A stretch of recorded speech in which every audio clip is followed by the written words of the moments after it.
I then made a complete break in my agriculture, in the style of my agricultural career. I went to the Industries Assistance Commission that had the task of reviewing any form of agricultural intervention that gave, well, any form of industrial intervention that assisted industry. I then went away and regret having lost a lot of that grassroots involvement with agriculture. But at the same time, it was the Industries Assistance Commission and Industry Commission completely turned around Australian agricultural policy from being protectionist, from being inward-looking, from having statutory arrangements that protected the farming sector from the rest of the world, to opening the farming sector to the rest of the world. And for a quarter of a century, from the mid-1970s to the end of the 20th century, there was a massive turnaround.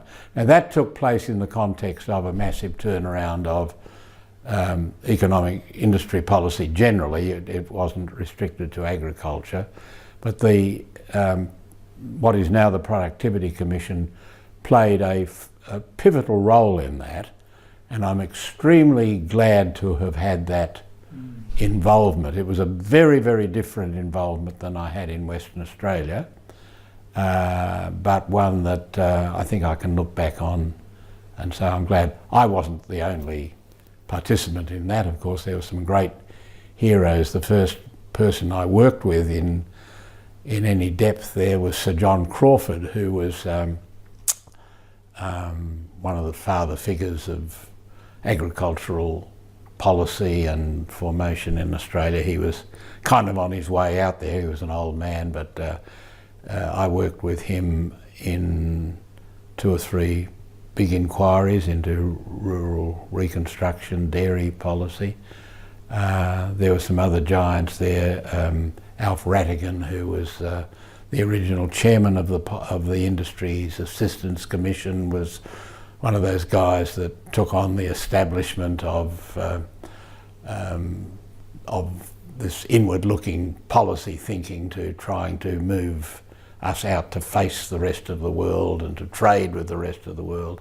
He was a very influential figure that I had, and I worked with others there.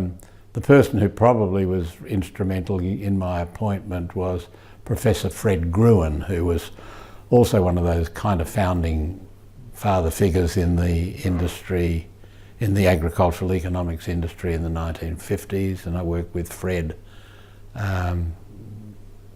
while I was in Canberra, and from suddenly finding I was a new boy there, 20 years later I found I was an old boy there.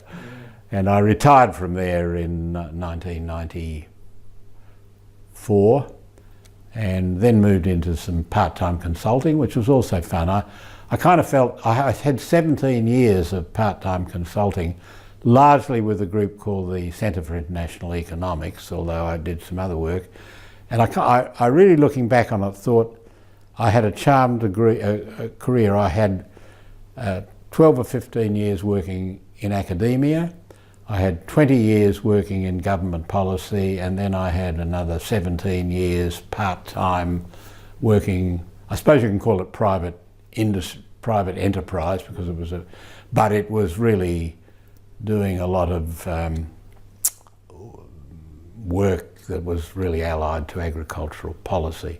It was an era when I moved into consultancy.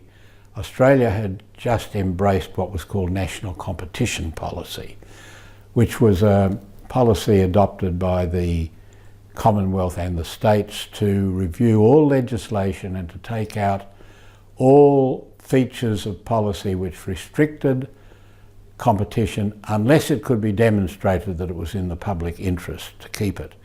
And that reversed the onus of proof. Prior to that, the feeling was you kept intervention unless it was shown to be detrimental, but under this new policy, intervention would go unless it was found to be necessary.